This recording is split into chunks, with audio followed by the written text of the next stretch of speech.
Assalamualaikum warahmatullahi wabarakatuh. We are from group 7.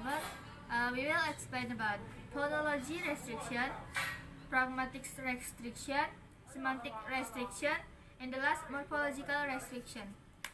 Okay, my name is Margareta Silitonga and my partner Cynthia Septinaria.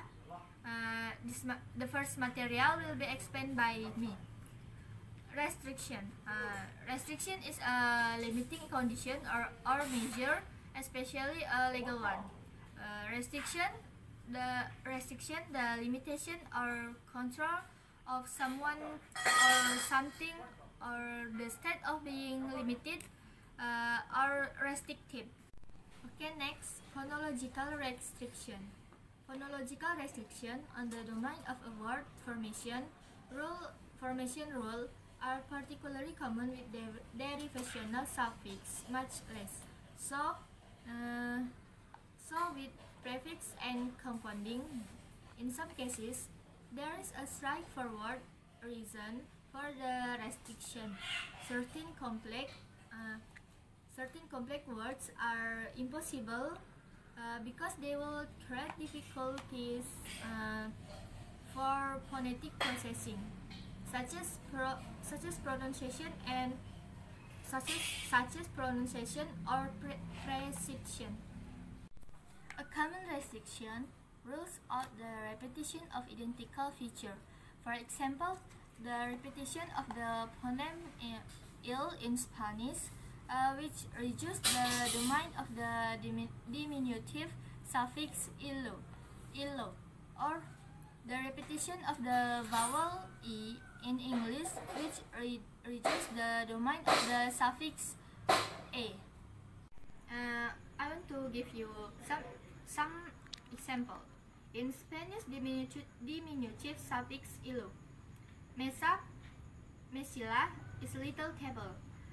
The second grupillo is little group. The third gelilo is little rooster. And the fourth camililo is little camel. And in English special noun, suffix ee. Draw, drawi. Pay, payee. Free, free. Accompany. Okay, next about pragmatics.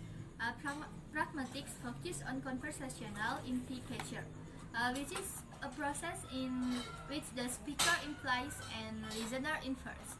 Simply put, pragmatics studies language that is not directly spoken. Instead, the speaker hints at or suggests a meaning, and the listener assumes the correct intention.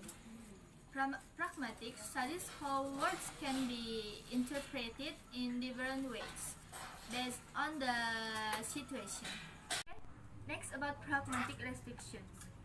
In addition to being phonologically and semantically well-formed, neologisms must also be useful. This is what is meant by pragmatic restriction. We note at the beginning of this section, the German do not generally accept female nouns in denoting lower animals. Covering female, before vermin female worm. It seems clear that these groups in the German lexicon are pragmatic restriction. This is for animals like beetles and worms. It is simply not particularly useful to distinguish between males and females. Perhaps one should regard this derivation as potential German words, because it is not all that difficult to imagine a situation in which they might become useful.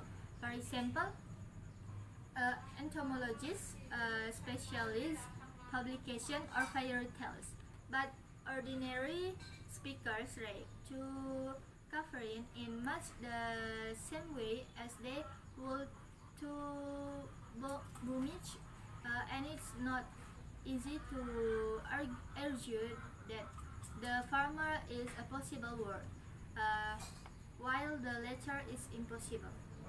Okay friends, I think that's all from our material.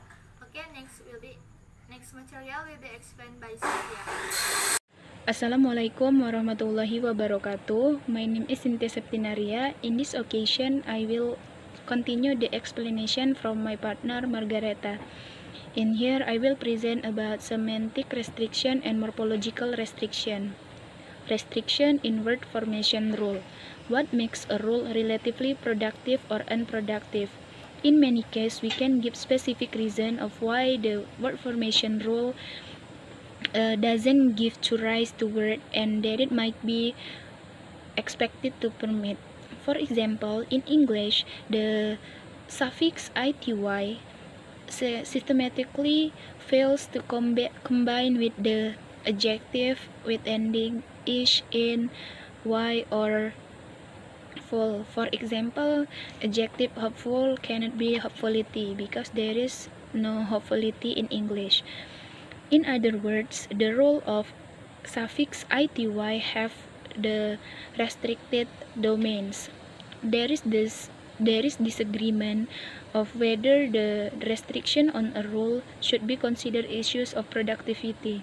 There are many definitions of restriction, but it's whichever the definition we employ, it is clear that the restriction